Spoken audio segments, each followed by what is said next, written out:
Hi guys, C-Mag here. We're back again in Ghost of Tabor for another episode. The first episode did surprisingly well, so it looks like you guys might be interested in this kind of content, so we're back again for another episode, which I'm really excited about. I love playing this game, and I'm excited to share it some more with you guys. And hopefully if I'm persuasive enough, maybe I can convince a couple more of you who are on the fence about VR or this game to come in and check it out. I'd like to see you guys out there in Raid. And now's a great time to do it too, because along with the Metastore launch, they've come out with the Independence Edition, which, and I know, I'm breaking my own rules here. I'm not a fan of DLCs for games like at all, but this is such a great value prospect, because with the Independence Edition, you get access to all past and all future planned DLCs, which is, come on, that's a great deal. Plus, it helps to support Combat Waffle Studios in working on this game, and I think they deserve it. They've done a phenomenal job so far, if you ask me. But yeah, enough rambling about that. I wanted to get around to some other things in the last video I didn't get to due to time constraints, so we'll do that today. I wanted to give you guys a quick tour of the bunker, and then we'll hop into an island raid, which is the quintessential Ghost of Tabor map everybody wants to see. So yeah, we'll do that, and then we'll hop into a raid. We'll start with the top, and then we'll work our way back down. First up is the nursery. Here you can grow medicinal plants for use in the medical room and manufacturing NRSs, which are vital for keeping you alive in Raid. In order for the plants to grow, you have to have the power on and water in the sprinkler system. If at any time the power fails or you run out of water, the crop will die and your efforts will be wasted. As you level up, you can upgrade this room to be more efficient with water, as well as unlocking more plots to grow more plants. Moving along, we got the power room. In here you'll find your generator. Now when you start the game, the power will be off. It'll be kind of dark and creepy in here, but you'll be given one can of gas. Pick it up, fill up your generator, hit the big red button, and the power comes on. However, be advised, if you leave this on when you're offline, the fuel level will slowly drain down and you'll come back to a dark bunker again. So unless you're growing medicinal plants or running your crypto farm, I would advise just shutting it off before you quit for the day. Next we got the range. This is one of my favorite rooms.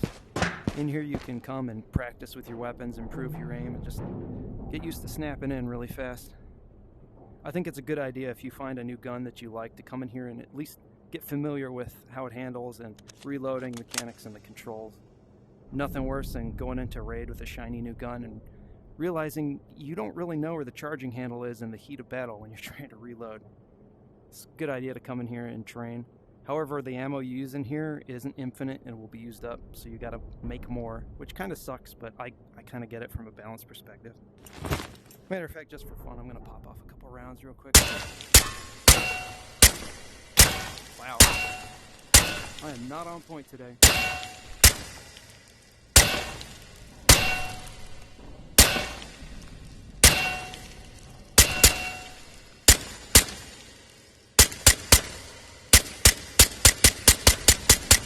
Jesus, how many rounds does this thing have?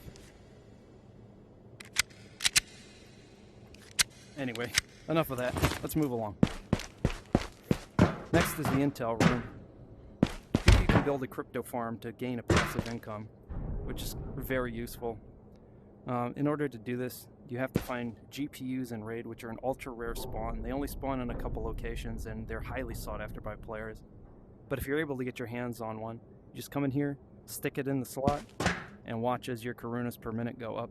2's not a lot. I've only got one GPU so far this way. But yeah, you can get some insane numbers, especially when you upgrade the room. You can get more GPU racks, and you can actually make a crap ton of money. I highly, highly recommend GPU farming. It's a good way to get a lot of money and buy some cool gear. Next up, we got the vault bed. This is where your currency is physically stored. Say you meet somebody in the game and they got some gear you don't, and you want to do a trade and they want money for it. You just come in here, grab money, stick it in your backpack, take it into Raid with you. I believe each one of these stacks is 5,000. And conversely though, if they give you money for something, you just come back here, toss it in the money deposit, and adds it to your balance. Pretty simple. Barracks. This room is really just a couple of backpack slots, and an armor and helmet case. It's not much more to it. I think it's just to add a little flavor to the bunker. Also, I thought this was pretty cool. When Ghost of Tabor won the VR Game of the Year, the devs actually bothered to put this trophy in here. It's pretty cool. And moving along, that's it for the upper level. Let's hop down and go through the rest of these rooms really quick. The armory, I'm sure you're all familiar with from the last video, but you didn't get to see room 2, which I think is the most important room.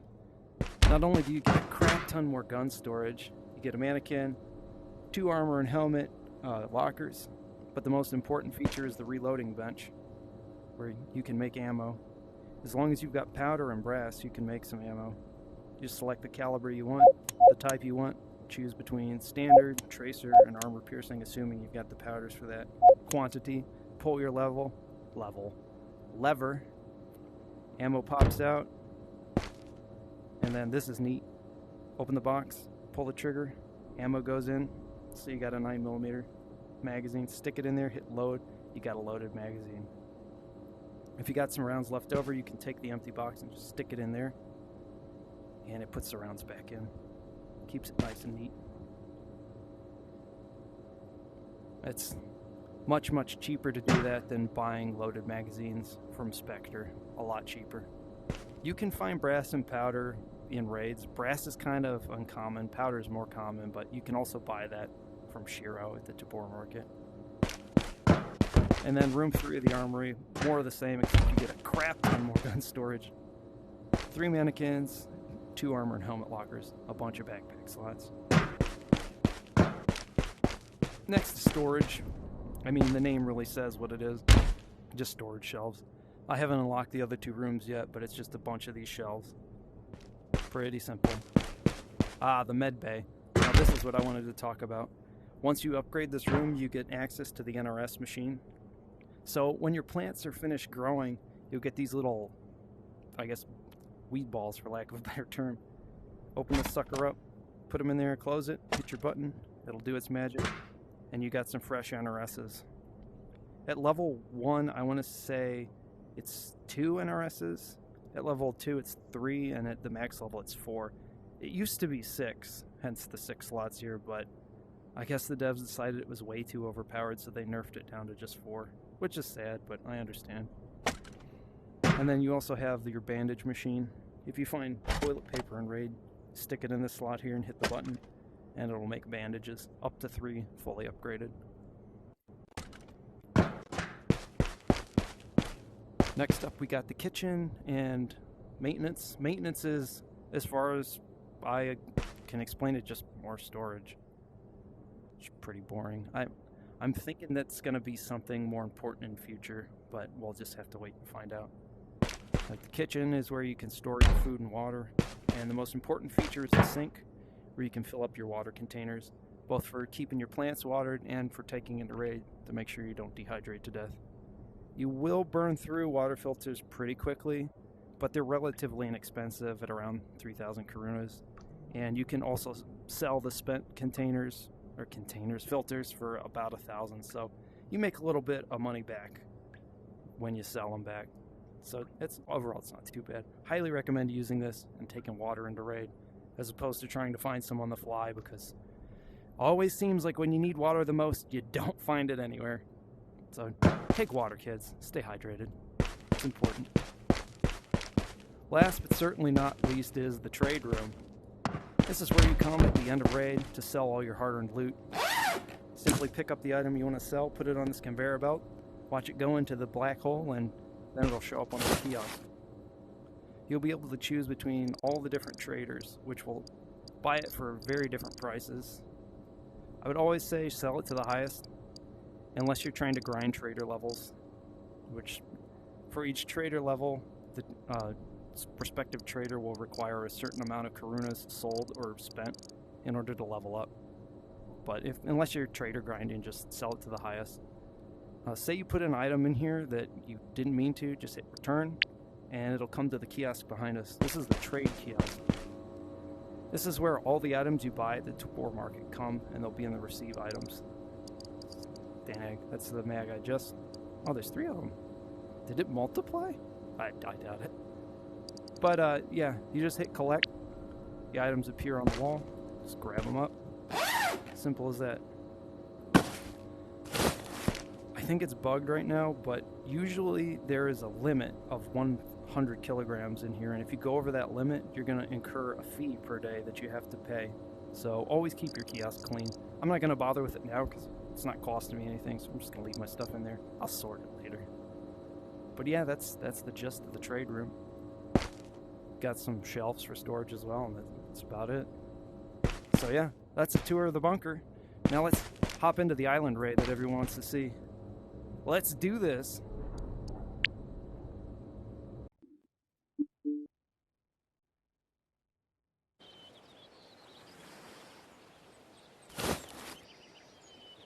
All right, rock and roll. Here we go. This is my least favorite spawn of all, but we'll see what we can do out here. Prison is pretty awful for a POI. It's basically down in a bowl, and wow, can I not jump over this anymore? You're kidding. You're kidding. There we go. As I was saying, it's down in a bowl, and there are so many opportunities to get shot from on high with no cover, especially if you're looting the main building. You could even be crouched down, and somebody could still get a shot on you. This whole area is just awful. I much prefer... Already shooting, okay. About to take contact. Hope you guys are ready.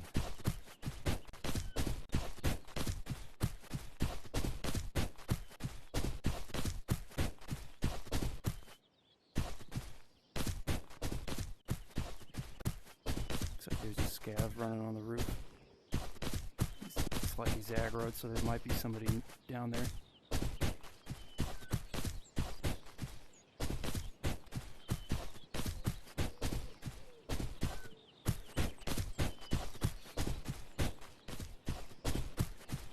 Gotta remember to keep your eyes moving. Could be threats anywhere.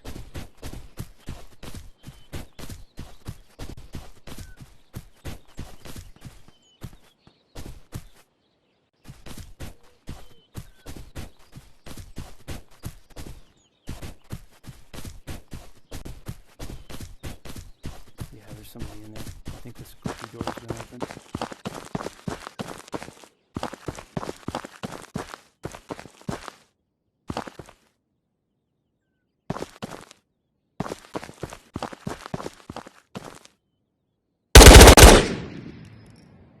Player down. So far so good. We haven't died yet. Could be placed anywhere. We need to stay focused.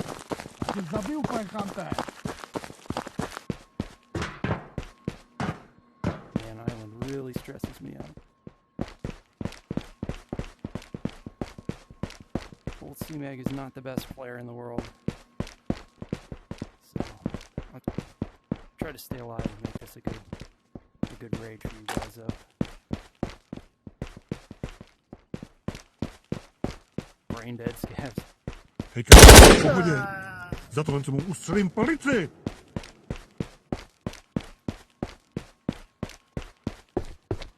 Might as well technically reload real quick.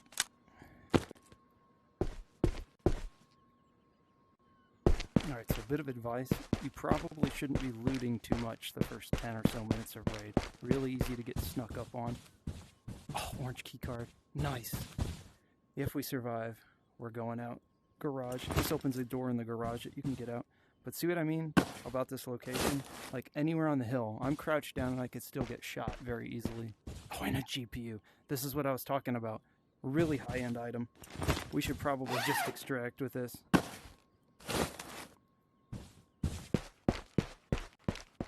But unfortunately,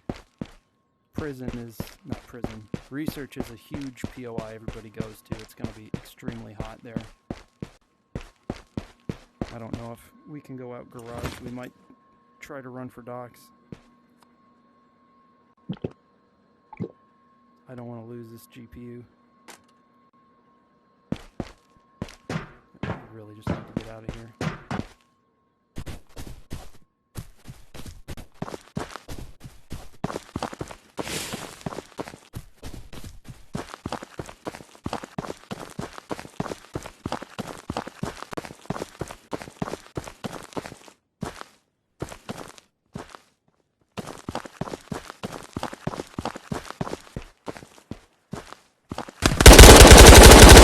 See what I mean? Snuck right up on me. Oh shit, I'm bleeding. That's why you bring bandages with you. Oh, this is the worst place to do this too. Dive into a tree real quick and just assess the situation. Okay, so I think he was alone, but I'm at half health now. Unfortunately, you have to wait for the bandage to disappear before you can use your NRSs to med up. So I'm going to stay put here for a second.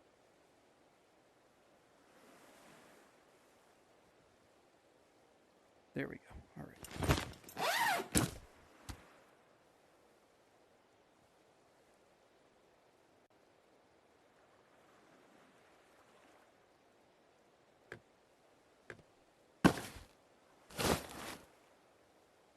I shouldn't get greedy and check that guy's stuff. I should just get going.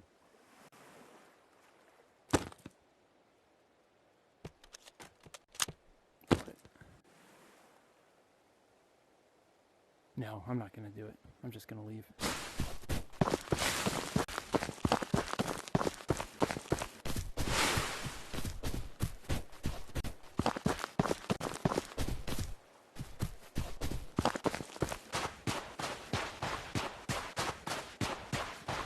This map is definitely a far cry from Silo.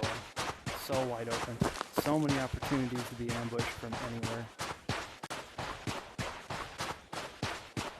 Oh, I think I just saw a player jumping down that guard tower over there. I'm just gonna beat feet. Get the hell out of here.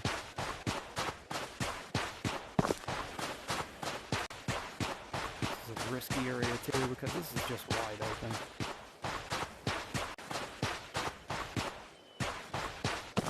I'm not running the best kit either.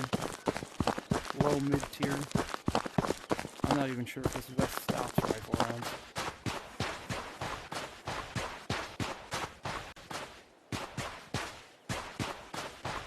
I got a scav moonwalking over there. That's weird.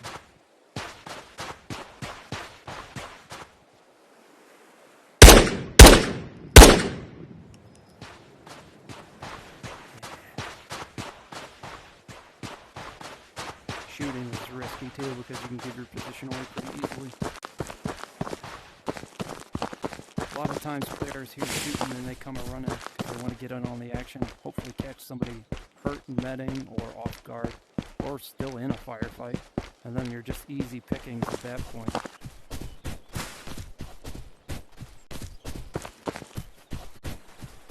Get rid of the scav.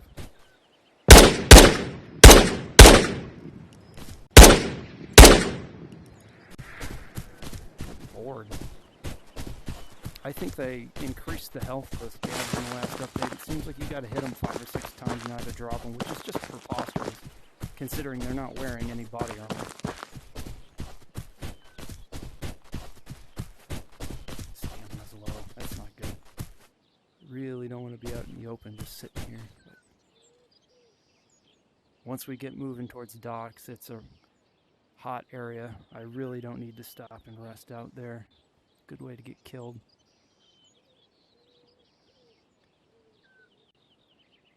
I got a bad habit of reloading after firing only a few rounds, but sometimes having a full mag is the difference between winning and losing a fight.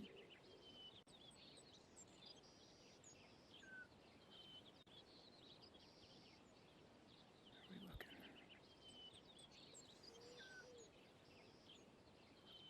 All right, time to go.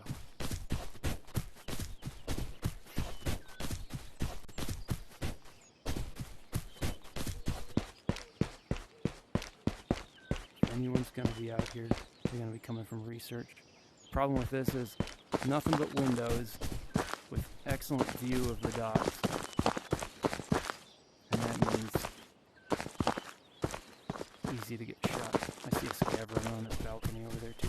I think I'm too far for him to aggro on me, which is good. We still need to be very cautious. Sometimes players like to camp dock, trying to catch players extracting, and they'll hide up in the trees, try to ambush you.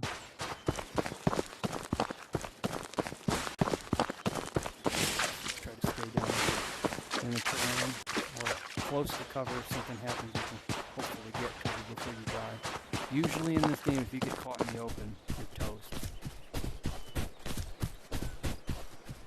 You won't survive being shot long enough to get to cover most times, especially if they're close.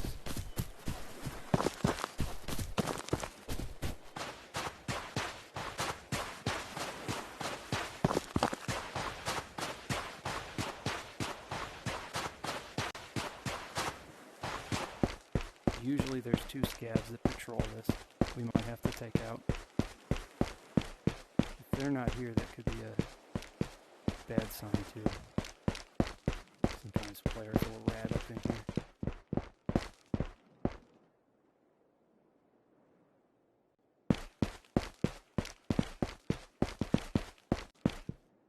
Sounds like scavs.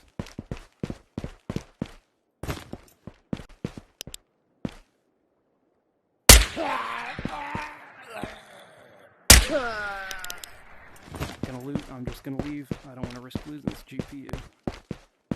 It's what I tell myself. I get greedy. I am a bit of a loot goblin. Shoot, I will take this. This little Mohina statue is worth 20k Karunas. It's a good thing to pick up. It spawns on that table there sometimes.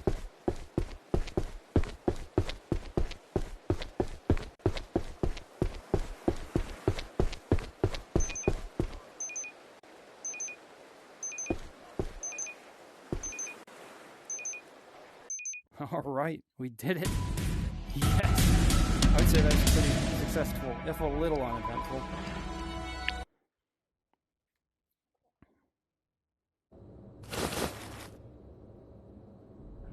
So yeah, that's basically a short island raid. I would have went longer if I hadn't found that GPU. It's just, they're too valuable to risk losing. Now I'll show you guys selling really quick, just to give you an example. That's really, man, I really didn't loot anything with that. So you get different offers from the different traders. You just sell it to the highest bidder, unless you're trying to grind trader level, which I'm kind of not at the moment, so. Boom, another 20k in the bank. Now we'll go slot in this GPU and call it a day.